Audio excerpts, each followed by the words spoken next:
ለሐዋርያት ይነግራቸዋል። ብዙ ነገር ይነግራቸዋል። ከዛስ ምን ይላቸዋል? የምነግራችሁ ገና ብዙ ነገር አለኝ ይላቸዋል። የምነግራችሁ ገና ብዙ አለኝ ይላቸዋል። ነገር ግን አሁን ልትሸከሙት አትችሉም አላቸው።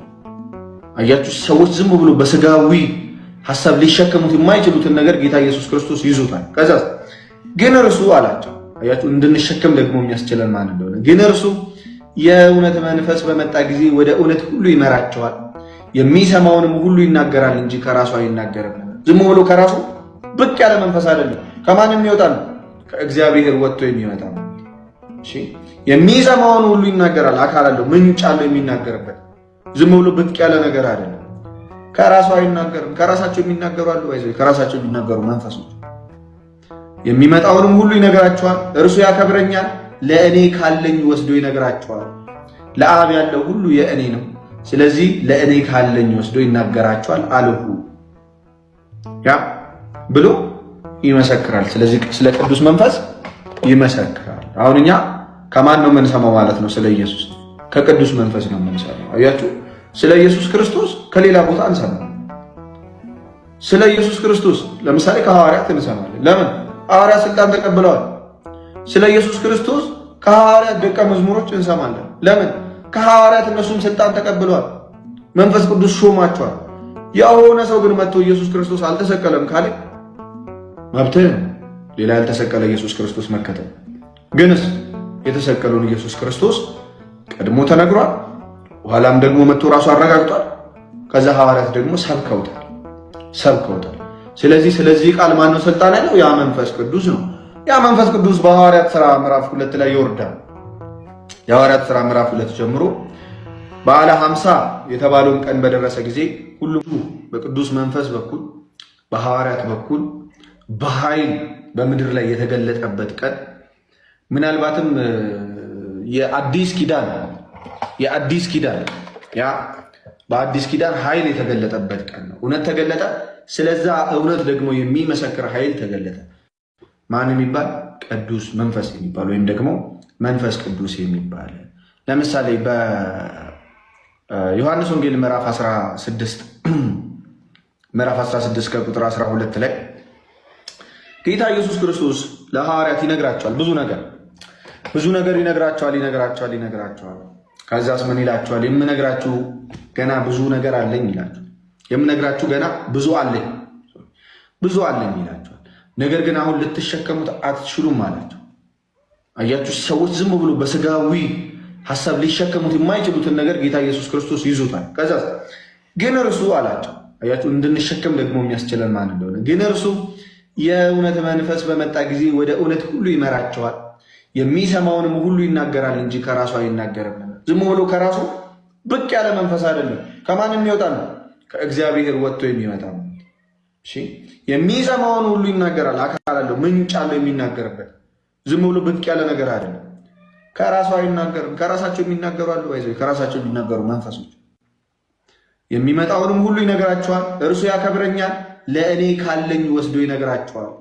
ለአብ ያለው ሁሉ የእኔ ነው። ስለዚህ ለእኔ ካለኝ ወስዶ ይናገራቸዋል አልሁ ያ ብሎ ይመሰክራል። ስለዚህ ስለ ቅዱስ መንፈስ ይመሰክራል። አሁን እኛ ከማን ነው የምንሰማው ማለት ነው? ስለ ኢየሱስ ከቅዱስ መንፈስ ነው የምንሰማው። አያችሁ፣ ስለ ኢየሱስ ክርስቶስ ከሌላ ቦታ እንሰማለን። ስለ ኢየሱስ ክርስቶስ ለምሳሌ ከሐዋርያት እንሰማለን። ለምን? ሐዋርያት ስልጣን ተቀብለዋል። ስለ ኢየሱስ ክርስቶስ ከሐዋርያት ደቀ መዝሙሮች እንሰማለን። ለምን? ከሐዋርያት እነሱም ስልጣን ተቀብለዋል። መንፈስ ቅዱስ ሾማቸዋል። የሆነ ሰው ግን መጥቶ ኢየሱስ ክርስቶስ አልተሰቀለም ካለ መብትህ ነው ሌላ ያልተሰቀለ ኢየሱስ ክርስቶስ መከተል። ግንስ የተሰቀለውን ኢየሱስ ክርስቶስ ቀድሞ ተነግሯል። በኋላም ደግሞ መጥቶ ራሱ አረጋግጧል። ከዛ ሐዋርያት ደግሞ ሰብከውታል። ስለዚህ ቃል ማነው ስልጣን ያለው? ያ መንፈስ ቅዱስ ነው። ያ መንፈስ ቅዱስ በሐዋርያት ሥራ ምዕራፍ 2 ላይ ይወርዳል። የሐዋርያት ሥራ ምዕራፍ 2 ጀምሮ በዓለ ሐምሳ የተባለውን ቀን በደረሰ ጊዜ ሁሉም በአንድ ልብ ሆነው አብረው ሳሉ ድንገት እንደሚነጥቅ አውሎ ነፋስ ከሰማይ ድምፅ መጣ። ተቀምጠውም የነበሩትን ቤት ሁሉ ሞላው። እንደ እሳት የተከፋፈሉ ልሳኖች ታዩአቸው፣ በእያንዳንዳቸውም ላይ ተቀመጡባቸው። በሁሉም መንፈስ ቅዱስ ሞላባቸው። መንፈስም ይናገሩ ዘንድ እንደሰጣቸው በሌላ ልሳኖች ይናገሩ ጀመረ። ያ ከሰማይም በታች ካሉ ሕዝብ ሁሉ በጸሎት የተኩ አይሁድ በኢየሩሳሌም ይኖሩ ነበረ። ይህም ድምፅ በሆነ ጊዜ ሁሉ ተሰበሰቡ፣ እያንዳንዱም በገዛ ቋንቋ ሲናገሩ ይሰማ ነበር ስለነበረ የሚሉትን አጡ። ተገርሞም ተደንቆም እንዲህ አሉ፣ እነሆ እነዚህ የሚናገሩት ሁሉ የገሊላ ሰዎች አይደሉምን? እኛ እያንዳንዳችን የተወለድንበትን የገዛ ቋንቋችንን እንዴት እንሰማለን? ብሎ ህዝቡን ሁሉ ከዘረዘረ በኋላ ከዛስ ምን ይላል መሰላችሁ?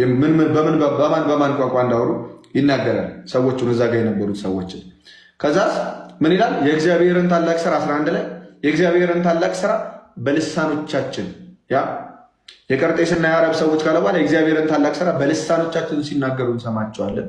ሁሉም ተገረሙና መንትተው እርስ በእርሳቸው እንጃ ይህ ምን ይሆናሉ? ሌሎች ግን እያፌዙባቸው ጉሽ የወይን ጠጅ ጠግበዋል አሉ። ሁለት ሰዎች አሉ የመንፈስ ቅዱስን ቃል ሰምተው፣ አንዳንዶቹ ሰካራም የሚሉ አሉ። አንዳንዶቹ ደግሞ የመንፈስ ቅዱስን ቃል እየሰሙ የሚደነቁ በተአምሩ የሚደነቁ ሰዎች አሉ። ስለዚህ መንፈስ ቅዱስ በኃይል ራሱን ገለጠ።